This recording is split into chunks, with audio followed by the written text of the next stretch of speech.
When I identify myself, saying that's my furniture, you follow? When I'm attached to it, I am that. I am that knowledge which says, I've acquired knowledge, I have grown in it, I have been successful in it, it has given me great comfort, it has given me a house, a position, a power. That house is me. The battle which I've been through, suffering, agony, that's me. That's my consciousness. So, the content of consciousness is its content. Therefore, there is no division as consciousness separate from its content. I can extend or widen the consciousness laterally or horizontally, horizontally or vertically, but it is still within that field. I can extend it saying God is immense. That's my belief. And I've extended my consciousness by imagining that it is extended. Whatever thought has created in the world and inside me is the content. The whole world, especially in the West, is based on thought. Its activities, its explorations, its achievements, its religions, and so on, is fundamentally the result of thought. With its images and so on, so on, so on. So that is the content of consciousness. Right? Right. Now, from that arises, what is death? Is death the ending of consciousness with its content? Or is death a continuity of that consciousness? Your consciousness is not different from mine. It may have little variations, little modifications, little more expansion, little contraction, and so on, but essentially, consciousness is yours as well as mine. Because I'm attached to my house. So are you. I'm attached to my knowledge. I'm attached to my family. I'm in despair, whether I live in India or in England or in America, whatever it is. So, it is that consciousness is common. It's irrefutable. You follow, sir? Oh, it is, yes, yes, I do follow closely. So, see what happens. And I never have examined this content. I've never looked at it closely, and I'm frightened. Frightened of something which I call death. The unknown. Let's call it for the moment the unknown. So, I'm frightened. There's no answer to it. Somebody comes along and says, yes, my friend, there is life after death. I have proofs for it. I know it exists because I met my brother, my son. We'll go into that presently. So, I, frightened, anxious, fearful, diseased, you follow? I accept that tremendously.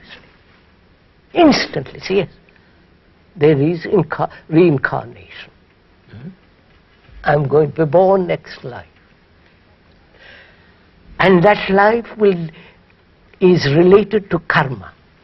The word karma means to act. Yes.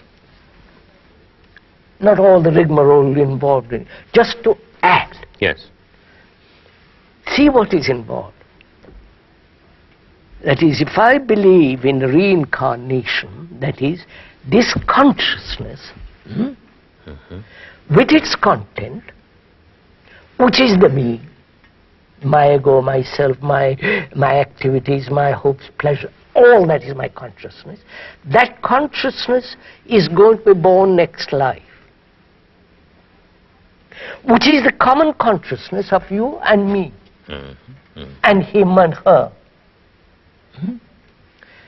That's going to be born next life.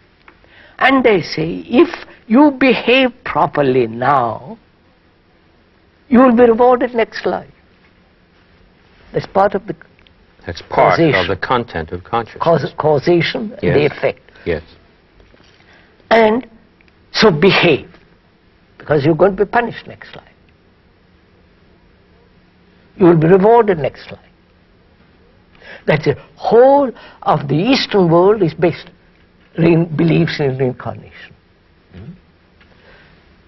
So what happens? I've taken comfort in a belief, but actually I don't carry it out, which says, behave now.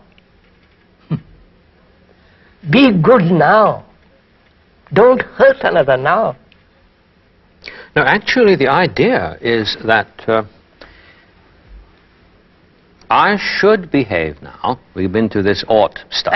See? And I should this, I should that, I should the other, because of what will take later. But then I take comfort in the thought that it's an endless process, and it's somehow built into it that I'll get another chance. Another chance. So I can sort of stall. I can stall, can't I? I can stall, I can postpone, I can misbehave. Yes.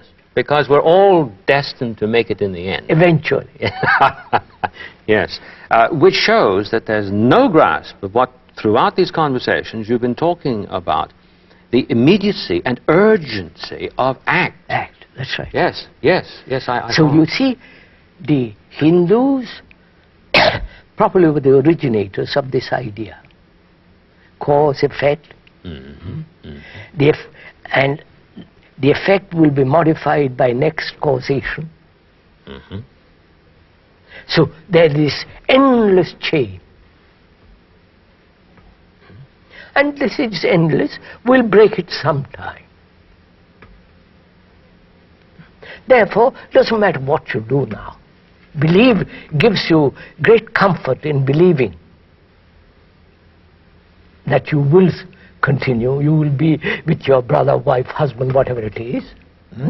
But in the meantime, don't bother too seriously, don't take life too seriously. Exactly, yes, yes. Have a good time, in fact. Enjoy yourself, or do whatever you want to do. Pay a little next life, but carry on. I was speaking to a well-known Hindu teacher about this, and I made this very remark that you have just stated. And I thought it would have some force. And I said, you see, there's no hope of stopping repeating if an act is not made immediately with respect to this. Therefore, in terms of the content of the consciousness of a whole people that basks in this notion, there can be nothing but an endless repetition and no true concern. What did he say? All he did was laugh, as though I had somehow perceived something which most people apparently are not really bothering their heads to look at. But the extraordinary thing to me was that he showed no concern for what he discerned intellectually. So that's what they are, hypocrites. You follow, sir? They are hypocrites when they believe that and do something quite contrary. Precisely. I understand what you mean. What you're saying there is a usage of the biblical notion of hypocrite in that strict sense. In the strict sense? Yes, in a very strict sense. In our next conversation, could we continue with this? Yes, because it seems to me that... there's a great deal involved. Splendid. I do so look forward to that. Going to it.